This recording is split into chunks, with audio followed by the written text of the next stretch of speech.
ഒരു അതിവിദഗ്ധ മോഷണത്തിന്റെ വാർത്തയിലേക്കാണ്. കണ്ണൂർ പയ്യന്നൂർ മാതമംഗലത്ത് ക്ഷേത്രോത്സവത്തിനിടെ സ്ത്രീയുടെ മാല മോഷ്ടിച്ച സംഘത്തിലെ രണ്ടുപേരെ നാട്ടുകാർ പിടികൂടി പോലീസിൽ ഏൽപ്പിച്ചു. കർണാടകയിൽ ഗുൽബർഗ് സ്വദേശികളായ സ്ത്രീകളെയാണ് വയോധികയുടെ 5.5 പവൻ മാല മോഷ്ടിച്ചത്. ഉത്സവത്തിനിടെ തൊഴാൻ നിന്ന വയോധികയുടെ പിന്നിലെത്തി കൂട്ടമായി കൃത്രിമമായ ഒരു തിരക്കുണ്ടാക്കിയ ശേഷം തഞ്ചത്തിൽ മാല കൊണ്ടുപോവുകയാണ്.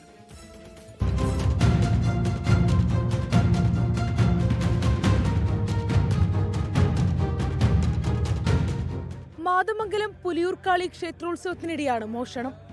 ഉത്സവ സമാപന ദിവസമായ ഇന്നലെ ഉച്ചയ്ക്ക് 2:45 മാതമംഗലം പറവൂർ സ്വദേശി PV രോഹിണിയുടെ 5.5 പവൻ സ്വർണമാല 4 പേർ ചേർന്ന് കഴുത്തിൽ നിന്ന് പൊട്ടിച്ചത്. രോഹിണി കുറത്തിയമ്മ തെയ്യത്തെ തൊഴാൻ വഴിയിൽ നിൽക്കുമ്പോൾ പുറകിലുള്ള 4 സ്ത്രീകൾ ചേർന്ന് മാല പൊട്ടിക്കുകയായിരുന്നു.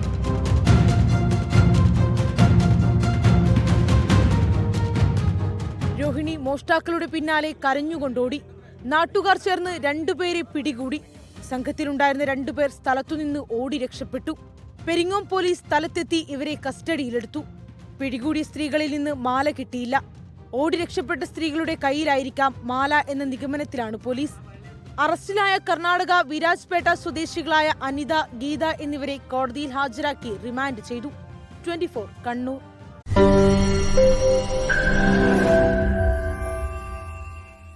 ലോകത്തെവിടെയായാലും ഏത് സമയത്തും 24 വാർത്തകളും ഓഗ്മെന്റഡ് റിയാലിറ്റി പാക്കേജുകളും എക്സ്പ്ലെയിനറുകളും വിശദമായി കാണാൻ ഞങ്ങളുടെ യൂട്യൂബ് ചാനൽ നിങ്ങൾക്ക് സബ്സ്ക്രൈബ് ചെയ്യാം.